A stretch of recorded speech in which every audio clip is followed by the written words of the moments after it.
कंस 18 गुन्नों को लेके आ गया। कहिए पिताश्री कैसा याद किया?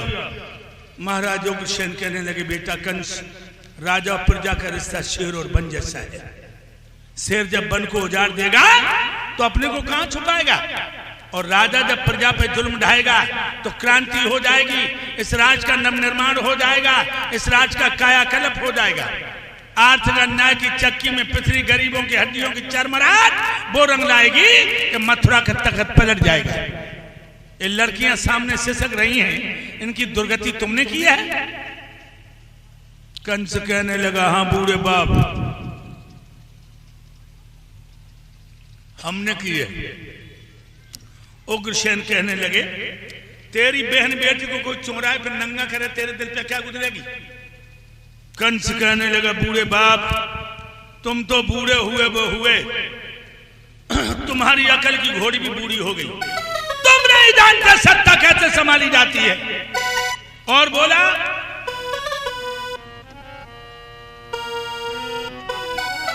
जो कोई किसी की ना माने तो हाल मान जाए डंडे से, जो कोई किसी की ना माने तो हाल मान जाए डंडे से, दुई अंगुल की लकड़ी बकरा पाम जमावे डंडे से, राजकुमार चतुर घोड़ी को चाल चलावे डंडे से, खेती करे किसान बैल को जन्मायावे डंडे से, और कंसराज प्रजा के हो ठिकाने लावे डंडे से।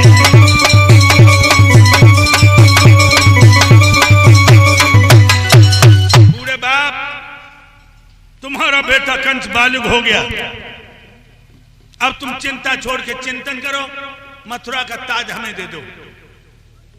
उग्रसेन कहने लगे जब तू राजा नहीं है, जनता के लहू पीने में कमी नहीं करता, अगर तू राजा हो गया तो गरीबों की हड्डियां भी चबा जाएगा। कंस कान में बोला पिताश्री अगर इज्जत चाहते हो तो चुप ताज मेरे माथे पे रख दो, नहीं तो मैं हड्डियां पसलियां धूल में मिला दूंगा। उग्रसेन समझ गए दुष्ट है बलवान भी है, मुकुट उतार के रख दिया कंस के माथे पर। कंस ने झुक कर के पैर छुए कहा देखा लोगों हमारे पिताश्री ने मुझे योग बालिक समझा, मथुरा का ताज अर्पित कर दिया, अब मैं सिंहासन को ग्रहण करता हूं, तालियां बजाओ।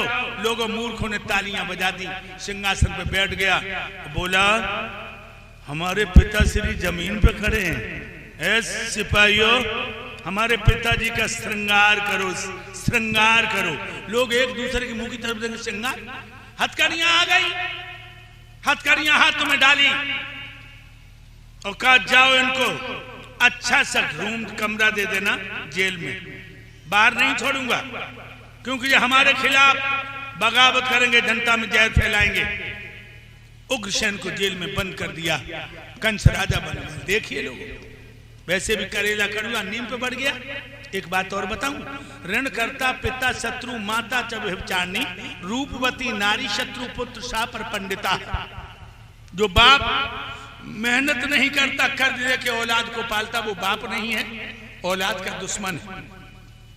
घर में मां है और बदचलन है, दुश्मन। तुम कुरूप हो, तुम्हारी औरत ज्यादा सुंदर है, दुश्मन किसी मोड़ पे तुम्हें मरवा देगी। घर में बेटा मूर्ख है, दुश्मन है, किसी मोड़ पे तुम्हारा सत्यानाश कर देगा। याद रखना जो राजा कंस बनो पहले धावा किसानन पे, और ये तो हम तुम जानते ही लोगों, चाहे कोई प्रधानमंत्री बने, चाहे मुख्यमंत्री बने, चाहे गृह मंत्री बने, चाहे रक्षा मंत्री बने, चाहे रेल मंत्री बने, नंबर किसान ही लगा। तो इतनी भीड़ है, कोई खास नेता पदार्पण नहीं कर रहा है।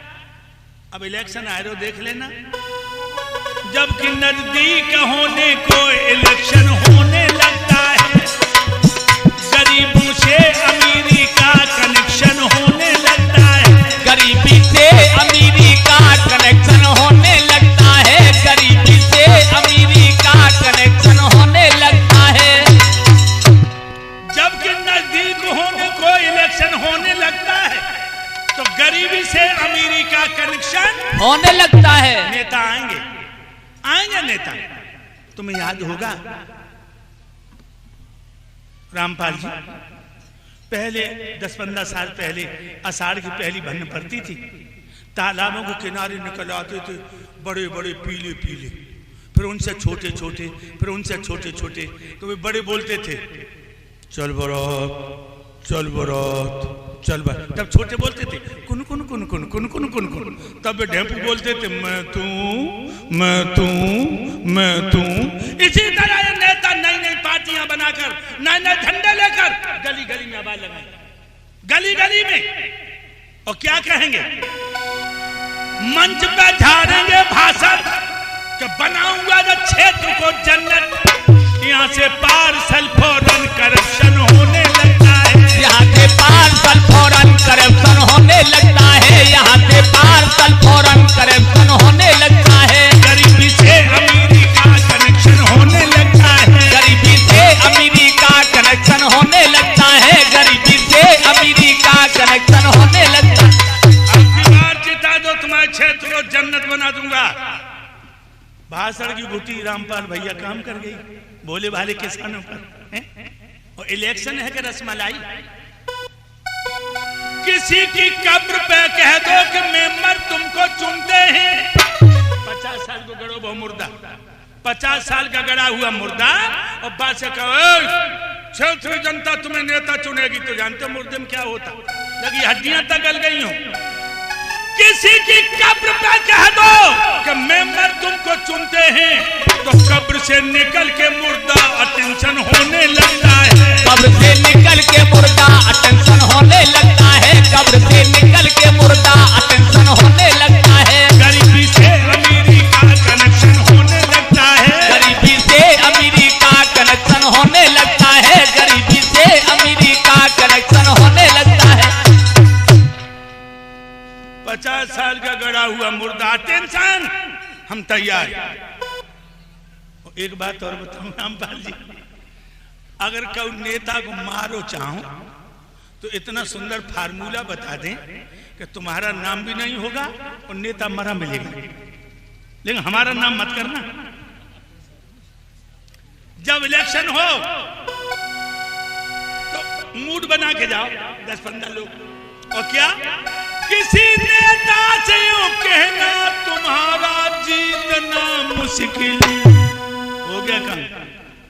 नींद में रात में फौरन इंजेक्शन होने लगता है, नींद में रात में फौरन इंजेक्शन होने लगता है, नींद में रात में फौरन इंजेक्शन होने लगता है, गरीबी से अमीरी का कनेक्शन होने लगता है, गरीबी से अमीरी का कनेक्शन होने लगता है, गरीबी से अमीरी का कनेक्शन।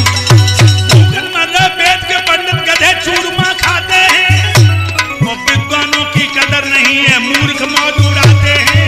कहो मैं झूठ बोलिया? नहीं गुरुदेव सच बोल रहे। पहला धावा रे किसान पे टूटो, गौ कंछौरे जोश में आ। अरे टैक्स पे टैक्स बढ़ाई दो है बानी, अब सब किसान गए घबराए।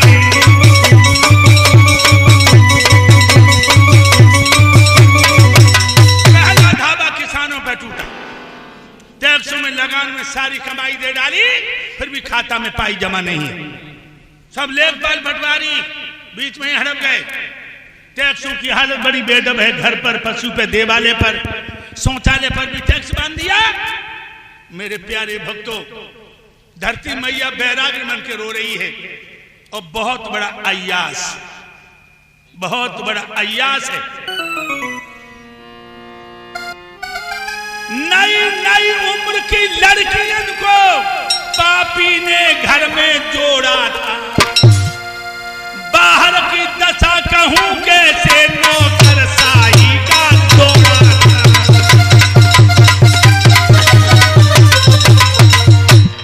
कंस ने सुन लिया, उस गांव में उसकी लड़की बड़ी सुंदर है, लड़की के बाप के लिए वारंट लगे जारी होने,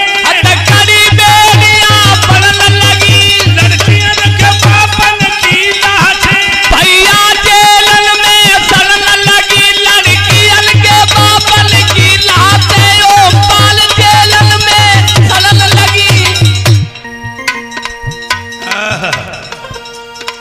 डगरपन घटकी बहुत कठिन है डगरपन घटकी बड़ी कठिन है डगरपन घटकी बड़ी कठिन है डगरपन घटकी बड़ी कठिन है डगर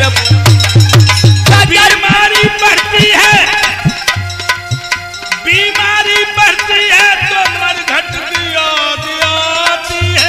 जय हो गुरुदेव।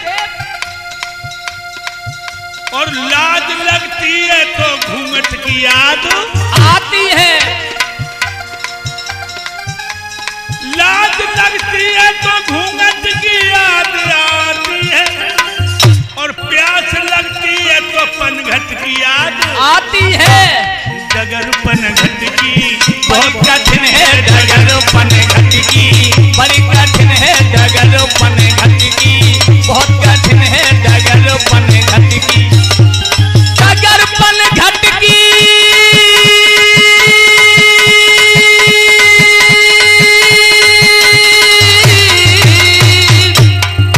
अरे डगरपन घटकी तपन भैया डगरपन घटकी बहुत कठिन है डगरपन घटकी बड़ी कठिन है डगरपन घटकी बहुत कठिन है डगरपन।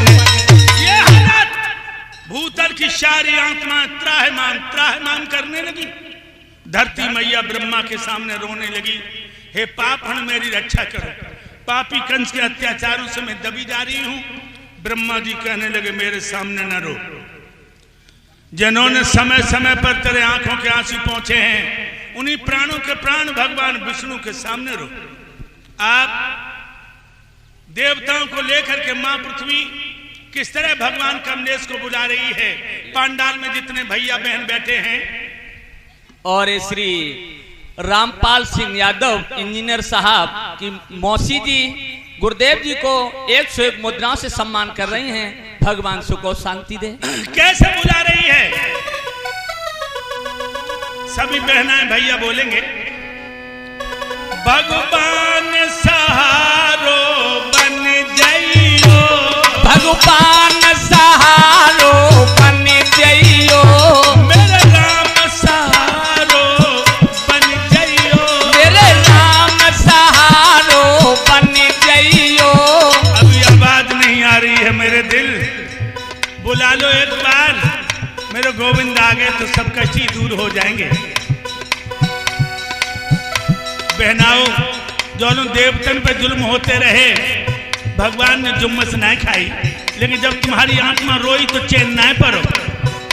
मेरे राम सहारो बन जाइयो, मेरे राम सहारो बन जाइयो, गोपाल हमारे आए जाइयो, गोपाल हमारे आए जाइयो, गोपाल हमारे आए जाइयो, गोपाल हमारे आए जाइयो।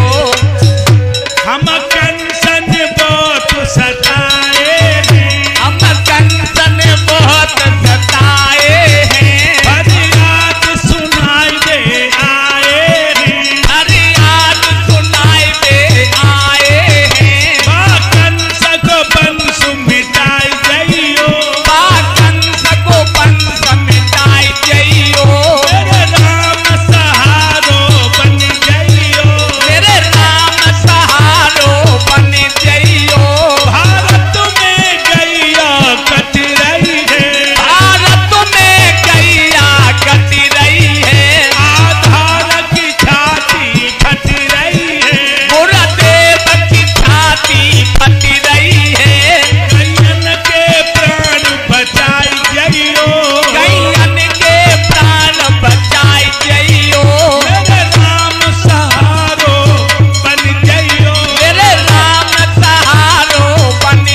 और राजू सिंह गौर पूर्व जिला पंचायत सदस्य गुरुदेव जी को भगवान कन्हैया के जन्म की कथा पर 501 मुद्राओं से सम्मानित करते हैं।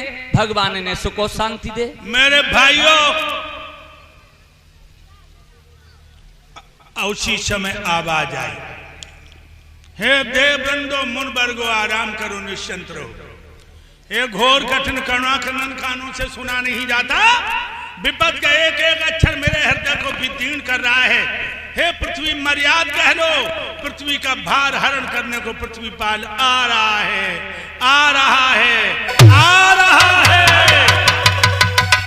और भगवान बोले हम आ तो रहे, एक काम करना होगा तुम्हें, तुम भी जइयो भूमि पर धरो याद भी रूप, यादव कुल में आएंगे बन के यादव भूप।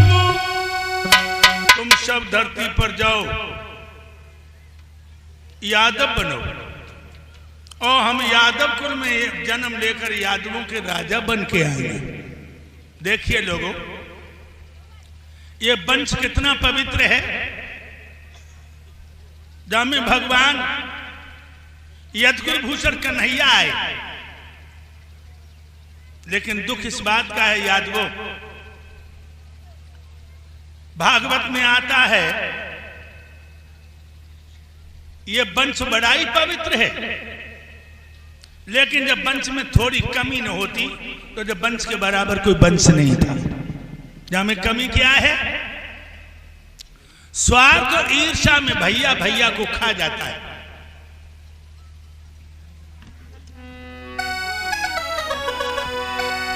अरे चरित्र और आचार तुम्हारा था मशहूर जमाने में, मगर याद यादव का गौरव लग गए आप मिटाने में। मगर याद यादव का गौरव लग रहे आप मिटाने में, मगर याद यादव का गौरव लग रहे आप मिटाने में। महाभारत पढ़ के देखो, तुम क्षत्रिय श्रेष्ठ कहाए थे। ये गुरुदेव, ये पावन वंश तुम्हारा है जब बंसी वाले आए थे। ये पावन वंश तुम्हारो है जब बंसी वाले आए थे। पावन वंश तुम्हारो है जब बंसी वाले आए थे। लेकिन हो यादवो, अभी अंधेरे में हो तुम, बिल्कुल ही तुम भूल गए। अरे जो संदेश समरिया का जहर घोल रहे आप उसमें तुम घोसी और कमरिया का। तुम जहर घोल रहे आपस में, अरे घोसी और कमरिया का। जहर घोल रहे आपस में तुम घोसी और कमरिया का। तुम दिन दिन इतने गिर गए हो, कोई लगी रही शर्म बताने में। मगर याद यादव का गौरव, मगर याद यादव का गौरव लग रहे लोग मिटाने में। मगर याद यादव का गौरव लग रहे लोग मिटाने में। हे यादव वंश, वर्णयाम महापुण्यम सर्व पाप हरा नराम, यदुर्वंशम नरा शतवा सर्व पाप प्रमुच्यते। ये यादव वंश वो वंश है कि इसकी कथा सुन के सारे पाप नष्ट हो जाते हैं। लेकिन तुम घोसी कमरिया की दीवार बीच में जो पैदा की है, ये बहुत घिनौनी दीवार है। अरे तुम कृष्ण वंशी हो, तुम यदुवंशी हो, तुम ग्वाल वंशी हो, तुम नंद वंशी हो। ये घोसी कमरिया कहां से आ गया, कहां से आ गया? इसलिए जब भावना अपने दिमाग से निकाल दो, हम एक बाप की औलाद हैं, एक मां की औलाद हैं, फिर ये घोसी कमरिया बीच में कहां से आ गया मेरे भाइयों? और इधर में अवधेश कुमार यादव, ग्राम सहानगर, पोस्ट उमरदा, जनपद कन्नौज, गुरुदेव जी को 501 मुद्राओं से सम्मानित करते हैं। भगवान ने सुख और शांति। मेरे भाइयों, राजा कंस की एक बहन है जिसका नाम है देवकी। राजा कंस अपनी बहन को बहुत लाड करता है, और ये देवकी जो है देवक की लड़की है।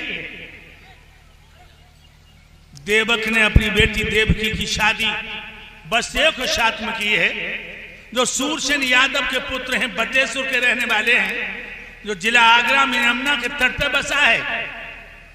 बड़े समारोह के साथ में शादी की है, खूब दहेज दिया, हाथी घोड़ा गैया बछड़ा रुपया पैसा सोनो चांदी कंकर कंकरी सब दहेज में दिया। और भाइयों ये तो हम तुम जानते ही हो, जब पहली बार लड़की दुल्हन बन के ससुराल को जाती है तो ऐसा लगता है मानो बाबुल के आंगन की शोभा सब बिटिया के संग ही चली गई। भगवान न करे कभी लड़की बाप से अलग हो। पैदा हुई थी बिटिया, उसने बाबुल बना दिया। चाहे गरीब हो चाहे अमीर, जाके घर में लड़की पैदा हो गई, वो बाबुल बन गया। पैदा हुई थी बिटिया, उसने बाबुल बना दिया। और पढ़ा लिखा के बिटिया को बाबुल ने बड़ा किया। और धूमधाम से बिटिया को जब बाप ने ब्याह किया और रोए रोए के लाडो को जब घर से विदा किया तो डोली में बिठालते बिठालते बाप के मुंह से निकल गई, आज हमने गंगा नहा लिया। ये बात क्यों निकल जाती? भाई गंगा तो हम तुम तब नहाते, कोई पाप बन गया तो गंगा नहा ली। लड़की क्या पाप है? एक नजर में लड़की पाप है। लड़की पढ़ने जा रही है, किसी नालायक ने छेड़ दिया, क्षेत्र में आग लगे, उसकी लड़की को छेड़ दिया। लड़की किसी तरह कमीनों की बातों में आकर घर छोड़ के निकल गई, सारी रिश्तेदारी में आग लग गई, उसकी लड़की उसका मुंह काला कर गई। यह लड़की बहुत बड़ा पाप है, इसलिए बाप डोली में रख देता है और कहता कि आज हमने गंगा नहा ली, आज जाकी अमानत थी उसको दे दी, आज जिसकी धरोहर थी उसे सौंप दी, आज जिसका कर्ज था उसका अदा कर दिया, आज हमने गंगा नहा ली। मेरे भक्तों देव की ससुराल को चली, बहुत रोई। एक बात और बताऊं, पहले की बिटियां जब ससुराल जाती बहुत रोती थी रामपाल भैया। पहले बिटियां ससुराल जाती थी बहुत रोती थी, और अब जो पढ़ी लिखी नहीं रोती। अब तो जो गाड़ी में बैठी टाटा बाय बाय गई। देव की बहुत रोई, भैया कंस के गले में बहिया डाल के काहे तू ब्याई विदेश ओ भैया।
हाथ में नंगी तलवार लेकर अपनी बहन को विदा करने के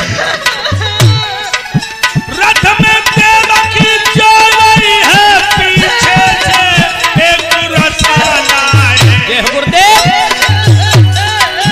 बाप के पीछे वो कंसुराज वसुदेव कुमार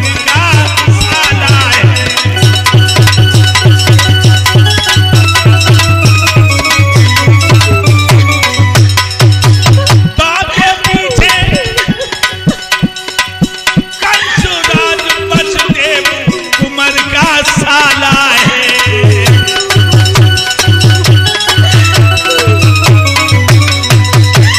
मथुरा से 3 खेत रथ निकल पाया, आकाश में गड़गड़ाहट की आवाज हुई।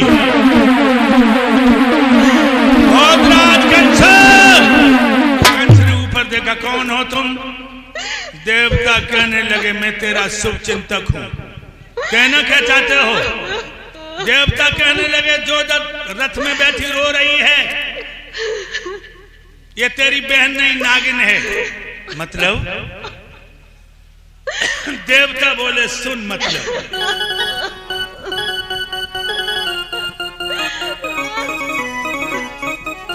इसका थमा पुत्र होगा देवों का माने बढ़ाएगा, देवों का माने बढ़ाएगा तुझको तेरे यारों को राजा।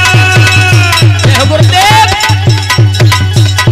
तुझको तेरे यारों को सुरपुर की हवा खिलाएगा, सुरपुर की हवा खिलाएगा।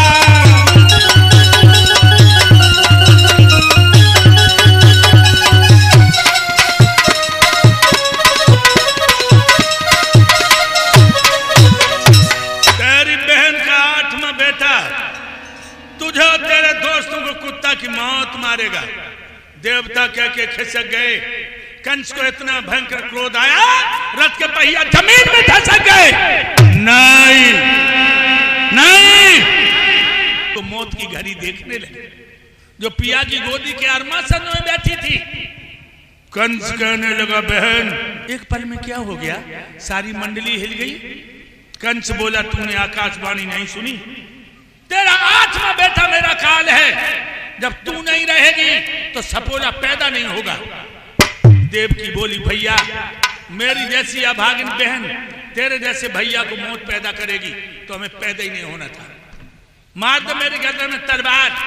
जो कंस ने तलवार उठाई, बसदेव ने पकड़ ली झपट के भोजराज कंस की कलाई। ठहर जाइए भोजराज कंस, मेरी कलाई को छोड़ दो मित्र बस्यो। ठहर जाइए, मेरी कलाई को छोड़ दो। मेरी बात तो सुनिए आप। सुनाइए। सुनिए। प्रणधीर वीर कंसेश सुभट तुम हो वीरों के बाने में, शोभाना तुमको दे रही है अबला पर हाथ उठाने में।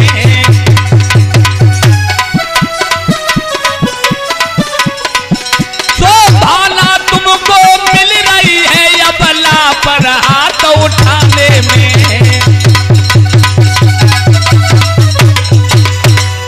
हे भोजराज कंस, तुम्हारी तलवार ने बड़े बड़े बहादुरों को लहू चाटा है। एक बहन के खून से तलवार की प्यास को बुझा देना तुम्हारे जैसे जानता हूं मैं, हाँ जानता हूं, लेकिन बिना स्वार्थ के पाप नहीं होता। और जब प्राणों पर नौबत आ जाती है तो बेटे का बाप भी साथ छोड़ जाता है। हे भोजराज कंस, अभी अभी तो तुम अपनी बहन देवकी को बड़ी खुशी के साथ में ससुराल को भेज रहे थे, एक पल में आपको क्या हो गया, सारी मंडली हिल गई। तुमने आकाशवाणी नहीं सुनी क्या? जब नागिन का सपोला मेरा काल बनेगा, पहला बेटा इसका। हाँ, और देवताओं ने भविष्यवाणी की है, इसलिए जब नागिन का फनी को चुन दूंगा ये मर जाएगी। हे भोजराज कंस, हाँ? आप देवकी को ना मारो, मेरी एक बात सुनिए। सुनाओ।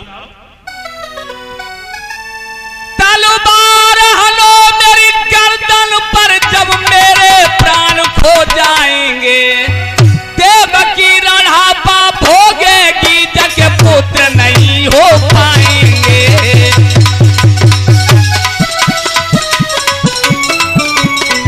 देवकी रढ़ापा भोगेगी जग पुत्र नहीं हो पाएंगे। हे भोजराज कंस, आप देवकी को ना मारो, ना हमें मारो, देवकी के बदले तुम मुझे मार दीजिए। तुम्हें मारने से मेरा स्वार्थ नहीं बनेगा। आपका स्वार्थ क्यों नहीं बनेगा महाराज? जब मैं ही मर जाऊंगा तो देवकी विधवा हो जाएगी, इसका संतान ही नहीं होगी। तुम बहुत भोले हो। मतलब ये जरूरी नहीं है कि औरत का पति मर जाए तो वो औलाद पैदा न कर सके। अरे भाई, जब औरत का पति ही मर जाएगा तो वो स्त्री बिना पति के रह जाएगी तो संतान कैसे पैदा हो जाएगी? तुम एक बात नहीं जानते। क्या? विद्या बनता बन लता जे न तके कुल जात। जो अब इनके निकट है जो 22 लपटा। विद्या को मेहतर पढ़े या ब्राह्मण, हाँ अगर पढ़ेगा तो विद्या आएगी जी। और बन की लता, जो बन में बेल होती पासे में लपट जाती है।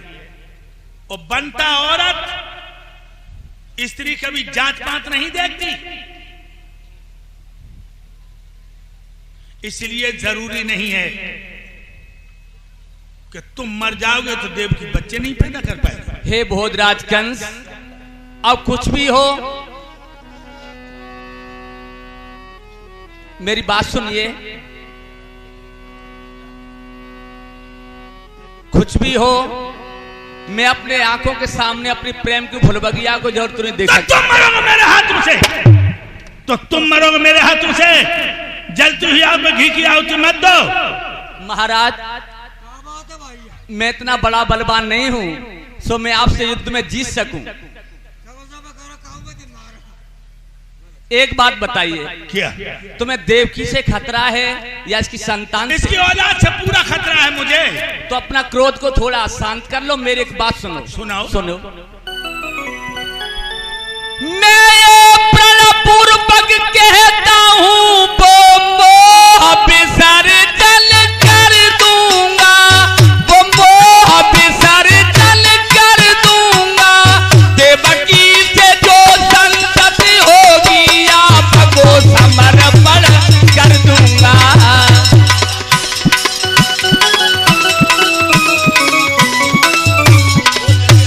देवकी से जो संतति होगी महाराज आपको दे दूंगा।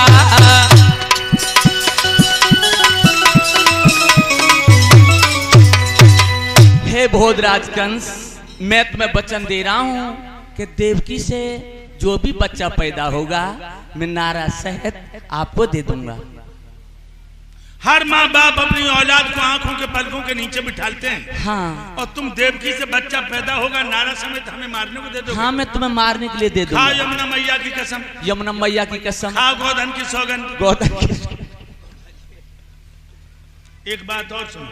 क्या? अब तुम बटेश्वर नहीं जाओगे तो कहाँ जाएं? जब मथुरा में हमारा एक महल है बिल्कुल खाली है, नजर कैद रहोगे। जो आपकी आज्ञा महाराज। मेरे भक्त आज बसदेव देवकी को नजर कैद कर लिया कंस ने। 3 साल बाद पहला बच्चा पैदा हुआ।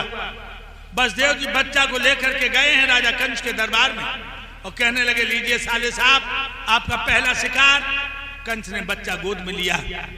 बच्चा इतना सुंदर था, दया आ गई और कहने लगे, लीजिए बहनोई साहब, जब मांस के लोथन मेरा कुछ नहीं बिगाड़ा, जब 8वां बेटा हो तो ले आना। मेरे भाइयों, बच्चा वापस कर दिया। देवताओं में खलबली मच गई और देवता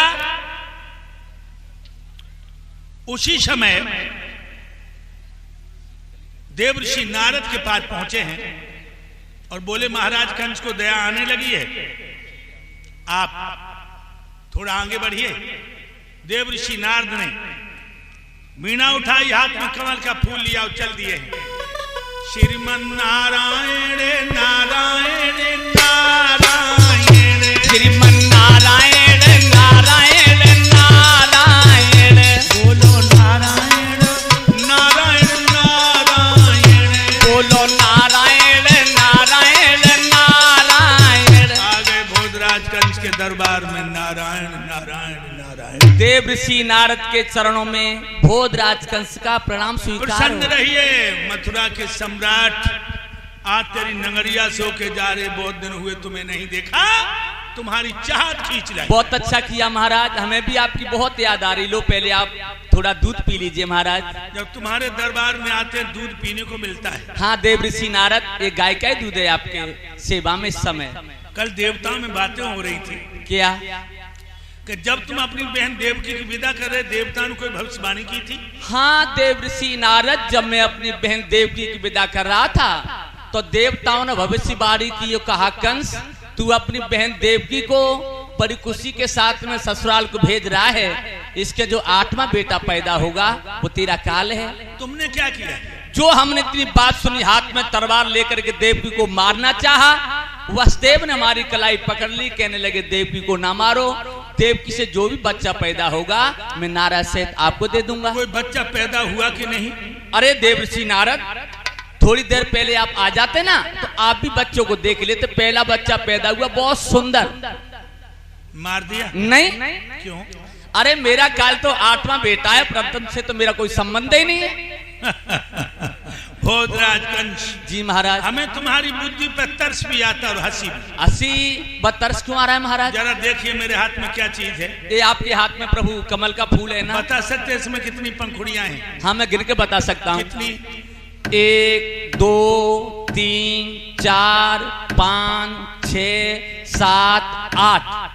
आठवीं कौन है? ये सामने वाली। अब जाके पीछे से गिनो। 1 2 3 4 5 6 7 महाराज ये तो बदल गई। बदल गई? हाँ। अब जाके पीछे से गिनो। 1 2 3 4 5 6 7 फिर बदल गई। फिर बदल गई, घबराओ नहीं, जाके पीछे से गिनो। 1 2 3 4 5 6 7 हर पंखुड़ी आठवीं है तो हर पुत्र भी आठवां हो सकता है। निसाराज, लक्ष्मी के बहन घुग्गू, तुम्हें इतना भी होश नहीं, दारू में डूबे हो। राजा कंस के होश उड़ गए। घोड़ा पर सवार होकर बहन के आंगन में पहुंचा। जाते जाते उसने बच्चा को गोदी में से छीन लिया और बच्चे का पैर पकड़ा, हवा में 3 बार हाथ लहराया, धर के दीवार से मारा। बच्चे की हल्की चीख निकली, मांस की बोटी आंगन में बिखर गई। देवकी की आंखें फटी की फटी रहेगी। कंस चला आया। देवकी ने अपनी चादर की झोली बनाई और बच्चा के मांस के टुकड़े झोली में रख लिए और माथ पे मुंह धर करके फपक फपक के रोने लगे। मैंने खोई दियो पाकर किसी को, आग लग जाई से जिंदगी को, खोई दियो।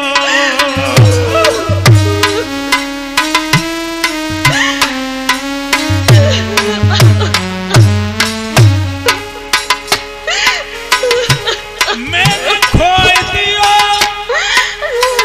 पाकर किसी को, आग लग जाई से जिंदगी को, मैंने खोई दियो।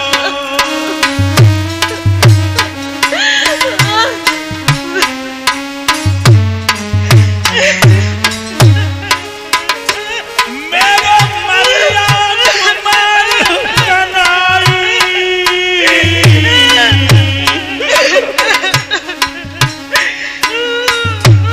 तूने अम्मा भी कह नहीं पाई। मरिया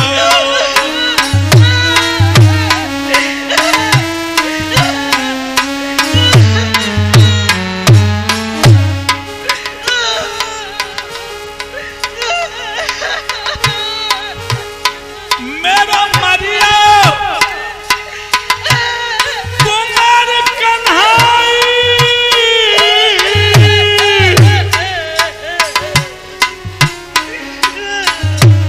तूने अम्मा भी कह नहीं पाई। मेरो मरिया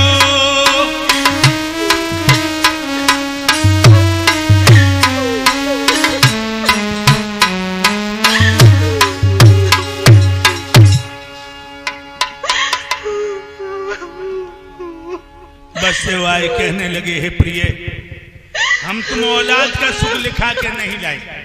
और ये श्री करण सिंह यादव बख्खापुरवा के रहने वाले गुरुदेव जी गले में पुष्पों का हाथ डाल के 1100 मुद्राओं से सम्मान कर रहे हैं। और गुरुदेव जी के प्रिय शिष्य सुदर्शन शास्त्री जी के गले में मुद्राओं का हाथ डाल के 501 मुद्राओं से सम्मान करते हैं। भगवान सुख और शांति दे। मेरे भाइयों, एक ही नहीं, 6 बच्चा मार डाले कंस ने। जब 7वां गर्भ आया तो कंस ने वसुदेव देवकी को जेल में बंद कर दिया, हाथों में हथकड़ियां। 7वां गर्भ है। इधर देवकी की बड़ी बहन रोहिणी जो वसुदेव को ब्याही थी, ये गोकुल में मां यशोदा बाबा नंद के पास रहती थी। जब इन्हें पता लगा कि भैया ने मेरी बहन के 6 लला मार डाले, और मेरे पति और मेरी बहन को जेल में डाल दिया, तो जब रोहिणी रथ में सवार होकर अपने पति और अपनी बहन की मिलाई करने जेल में आई, जेलर से कहा फाटक खोलो। फाटक खोला और जो देवकी ने देखा है अपनी दीदी को, एकदम उठ के भागी, हाथ में हाथ कर दीदी, एकदम रोहिणी बाहें फैला के भागी और देवकी को छाती से लगा लिया। तो रोने लगी देवकी, दीदी छैलला भैया ने मार डाली, मेरे प्राण नहीं निकले, दीदी हम ससुर की देहरी नहीं देख पाई, दीदी मैं कब तक जेल में तड़पूंगी। तसल्ली बना रही है रोहिणी, तो लो देवकी के पेट में बच्चा पैदा होने की पीड़ाएं आने लगी। देवकी बोली दीदी हमें संभालो, मुझे संभालो दीदी, मुझे मालूम पड़ा बच्चा पैदा होने का समय आ गया। रोहिणी ने जमीन पे लेटा लिया, उसका सर अपनी गोद में रख के पेट पे हाथ फेरने लगी, बच्चा पैदा हो गया। देवकी बेहोश हो गई। जब तक देवकी को होश आया, रोहिणी ने बच्चा साफ करके नारा काट दिया। और जो देवकी को होश आया, जो लला को देखा, एकदम रो के बोली दीदी मेरे 6 लला भैया ने मार डाले, दीदी जब लला को लेके तू चली जा, मैं तो भैया के हाथ तो मारी जाऊंगी दीदी। दीदी एकदम से रोहिणी बोली चुप, भैया के हाथ इस बच्चे तक नहीं आने दूंगी। और देवकी का बच्चा रोहिणी ने लिया, अपने दोनों स्तनों के बीच में रख लिया, ऊपर से चादर कर लिया और कहा चिंता मत कर, भैया के हाथ यहां तक नहीं आने दूंगी। और रथ में बैठी चली आई। उसी बच्चे का नाम बलराम पड़ा। इधर जेल में हल्ला हो गया कि देवकी का 7वां गर्भ खंडित हो गया। कंस बोला नहीं, बच्चे के पूरे दिन थे, हे सिपाहियों बच्चा कहां है। जेल का हर कर्मचारी जानता था कि बच्चा रोहिणी ले गई। आत्मा इतनी दुखी थी लोगों, किसी ने होठ नहीं खोली। कंस बड़ा असमंजस में है, अगर बच्चा खंडित हुआ तो मैं मांस के टुकड़े दिखाऊं, और फिर पूरा बच्चा खंडित हो नहीं सकता, पूरे दिन थे उसके। लेकिन मेरे प्यारे भक्तों, उससे आत्मा इतनी पीड़ित थी, किसी ने राज नहीं खोला। रामानंद सागर ने दिखाया है कि देवकी का बच्चा रोहिणी पाल रही है। और मेरे प्यारे भक्तों, अब 8वें गर्भ की बारी है, कंस के यहां तैयारी है। 8वां गर्भ है। कंस सोचने लगा 1 महीना से पहले पता नहीं लगेगा देवकी के पेट में बच्चा है। कंस ने 2 दूतियां बुलाई हैं, लगा दी मेरी बहन का महीना चढ़ जाए तो अवगत कराना। जो देवकी का महीना चढ़ा, 2 महीने हुए, दूतियों ने कंस को बता दिया कि तुम्हारी बहन का महीना बढ़ चुका है। कंस ने बहनों के हाथों में हथकड़ियां, पैरों में बेड़ियां, अब की बार काल कोठरी में बंद कर दिया। और इधर में जानते हो, और इधर हमारे गुरुदेव जी के प्रिय शिष्य नवोद राजपूत भोगांव ग्राम ब्राह्मपुर के रहने वाले, इन्होंने भी बहुत बड़ा अनुष्ठान रचवाया था गुरुदेव जी के द्वारा। गुरुदेव जी को 1100 मुद्राओं से सम्मान करते हुए शास्त्री जी का भी सम्मान कर रहे हैं। भगवान सुख और शांति। मेरे भाइयों, कंस ने हुक्म कर दिया मेरी बहन को अच्छा भोजन मत देना, न पेट का बच्चा बलवान पैदा होगा। 6 दिन की सड़ी हुई रोटी दो। इधर कंस का दिन दिन चतुर्दास हो रहा है लोगों, और इधर देवकी को 10वां महीना पूरा हो। अंत में कौन दिन आ गया, कौन रात आ गई, कौन महीना आ गया। भादों की रात अंधेरी है, बूंदन की तनक रिमझिमी है, बूंदन की तनक रिमझिमी है। आधार कसम से कह रहे थे अब कोई प्लेट आजमी है।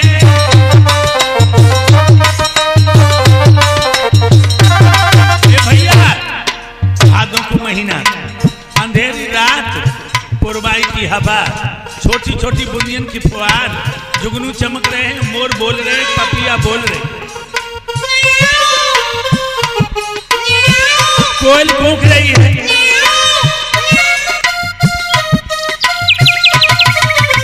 पक्षियों का कलरव मन को मोह रहा है।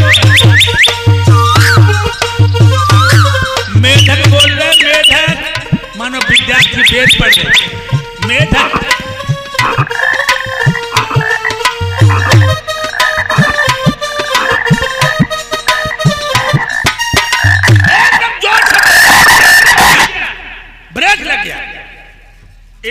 में बसते हो, एक में देव की। धरती मैया ने शब्द रंग की साड़ी ओढ़ी है, मानो अपने पिया को रिझाने का पूरा श्रृंगार किया हो। मेरे भाइयों, पुरवाई की हवा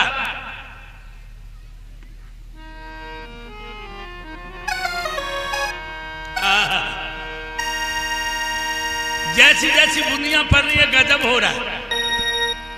फाटकों के पहरेदारों पर बेहोशी आती जाती है, आधार पूरब में चंद्रमा की कचकोर निकलती आती है।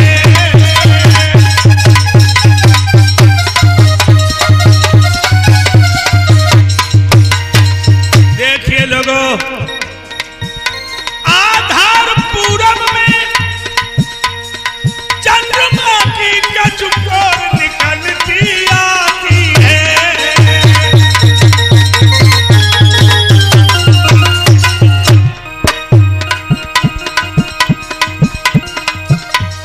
समरिया आ रहे हैं, जय गुरुदेव। कन्हैया आ रहे हैं, बिजली चमक गई कोंधाची। कन्हैया आ रहे हैं, बिजली चमक रही कोंधाची। कन्हैया आ रहे हैं, बिजली चमक रही। मेरे भैया, जेल की दीवार चमकी, लाल लाल गोला सब बन गया। बसदेव देवकी की आंखों में झपका लगा, गोला बढ़ता चला गया, बढ़ता चला गया। नौजवान की आकृति में चौड़ी छाती, चार भुजाएं हाथी जैसी सूंडें, शंख चक्र गदा पद्म हाथों में, पतली कमर, सुडौल जंघाएं, गले में कौस्तुभ बेदंती मालाएं, पैरों के पास बड़े बड़े अक्षरों में लिखा था, अहम ब्रह्मास्मि, मैं ब्रह्म हूं। बसदेव देवकी के दोनों हाथ जुड़ गए। हम स्वर्ग में हैं कि स्वर्ग ही यहां चल के आओ है। मेरे भाइयों, भगवान कहने लगे, बसदेव देवकी तुम मेरे सच्चे भक्तों में से, मैं सेवा करवाने नहीं आया हूं, तुम दोनों की सेवा करने आया हूं। हथकड़ी बेड़ियों का जेवर एक दिन में तोड़ूंगा और कंच को खाद में मिला के छोड़ूंगा। तुम हमें अपने बेटा के रूप में स्वीकार करो और हमें गोकुल में पहुंचा देना, मैया यशोदा के यहां। मुझे बाल लीला दिखानी है। इतना कहकर वो विराट मूर्ति बच्चा के रूप में बदल गई और मैया देव की गोद में गिर पड़े। बोलो बाल कृष्ण भगवान की जय। मैया ने उसी समय राय दी है, इस बेटे को गोकुल में ले जाओ यशोदा के पास। बड़े लाला को दीदी पाल रही है, यथाती यशोदा को सौंप आओ। कहने लगे हमारे बंधन टूट जाए तो चला जाऊं। उसी समय प्रभु की प्रेरणा से हाथों की हथकड़ियां, पैरों की बेड़ियां चट चट टूट गई। बोलो आनंद कंद भगवान की जय। मेरे प्यारे भाइयों, एक टूटो बहुत सूप मिल गो। बस सूप में गोविंद को लिटा दिया और जब सूप दिया बसदेव को, तो मेरे भाइयों कन्हैया के होठन को चूम लो और कहने लगी, जाओ लला तुम नीके रहियो, सियाने हो जाओ, तुझे मैया की जेल कटवा जाइयो।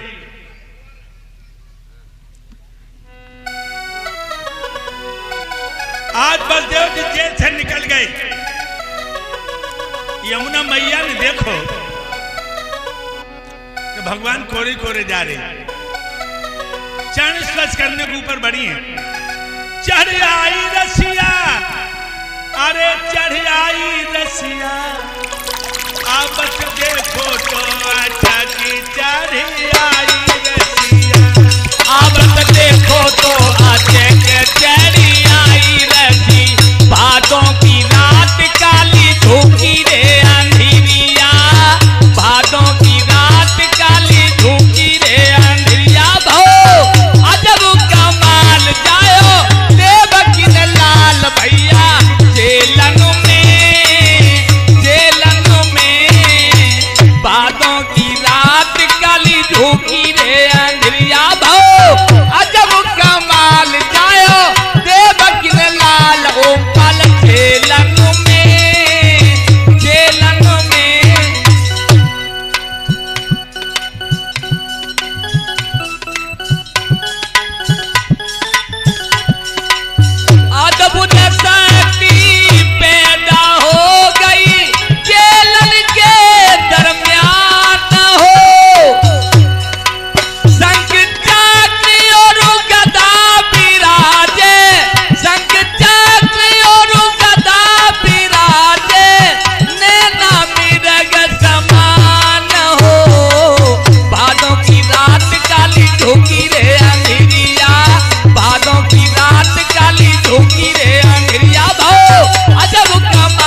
और जो चढ़ाना चाहो वो गोविंद पे चढ़ाओ, निछावर करो। पैर दियो लटकाई समरिया, यमुना स्पर्श पायो। जय गुरुदेव। ले मोहन को आज यादव यशोदा के आंगन में आयो। भादों की रात काली धोखी रे अंधिरिया, भादों की रात काली धोखी रे अंधिरिया। भो अजब कमाल जायो देवक लाल विवेक जेलन में, भादों की रात काली धोखी रे अंधिरिया, भादों की रात काली धोखी रे अंधिरिया। भो अजब कमाल जायो देवक लाल भैया जेलन में, भादों की। मेरे भाइयों, आज भगवान को लिटा दिया है, यशोदा से कन्या को रख लिया सूप में।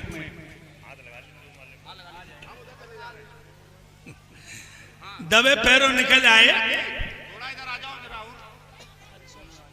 एक माला में दो नहीं आते, बड़ा मानो बनवाया महाराज ना कुछ भी हो। एक माला में दो कैसे आ जाएंगे? हम लोग इसलिए बड़ा बनवाया, हमें प्रेम की वजह से, प्रेम से बनवाया महाराज जी हम लोग। आपको इतना तू कहीं नहीं रही। लो महाराज का डालो दोनों गाड़ी के बैल को।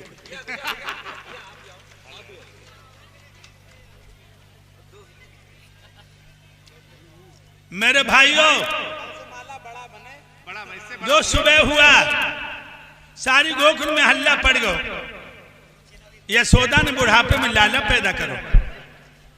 मेरे भाइयों, आंगन भर गया है यशोदा का। अब भगवान का जन्म जेल में हुआ है, बधाई यशोदा के आंगन में पड़ रही है। अब जो भी बहनाएं कन्हैया के नाम की बधाई डालना चाहें वो नाच नाच के डालें।